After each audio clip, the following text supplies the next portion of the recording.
Hi guys, Mahesh friends.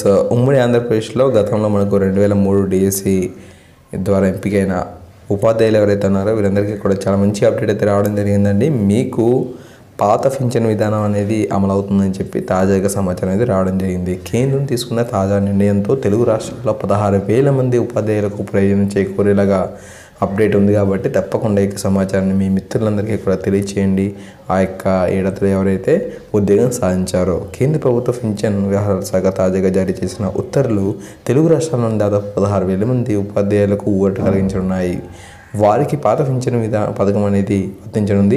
కేంద్ర ప్రభుత్వ ఉద్యోగులకు 2004 జనవరి 1 నుంచి సిపిఎస్ అమల్లోకి వచ్చింది.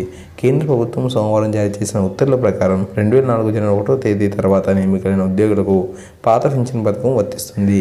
అయితే సదరు నియామకాలకు సంబంధించిన పరీక్ష తేదీలు అనేవి 2004 జనవరి 1వ తేదీ కంటే ముందే ప్రకటించి ఉండాలని చెప్పి అంటున్నారు. ఉమ్మడి ఆంధ్రప్రదేశ్లో 2004 సెప్టెంబర్ 1వ తేదీ నుంచి ఈ సిపిఎస్ విధానం అనేది అమల్లోకి వచ్చింది.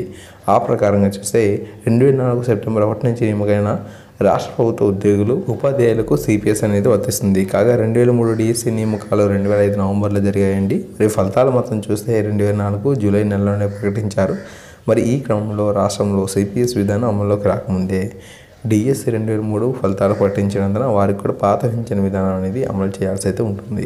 ఓకే, సో ఈ విధంగా గతంలో మనకు 2003 డిఎస్సిలో ఎవరైతే ఉద్యోగాలు సాధించారో వారికి తాజా ఉత్తర్వుల ప్రకారంగా మరి ఈ సిపిఎస్ విధానం అనేది 2004 సెప్టెంబర్ 1 నుంచి మనకు ఉమ్మడి ఆంధ్రప్రదేశ్లో అమలైంది. మరి 2003 డిఎస్సి ఫలితాలు అనేవి 2004 జూలై నెలలోనే ప్రకటించారు. కాబట్టి తప్పకుండా వీరికి పాత పింఛన్ విధానం అనేది వర్తిస్తుందని చెప్పి కూడా ఇక్కడ చెప్పడం జరిగింది. తప్పకుండా మిత్రులందరికీ కూడా ఈ విషయాన్ని తెలియచేయండి. Thanks for watching this video.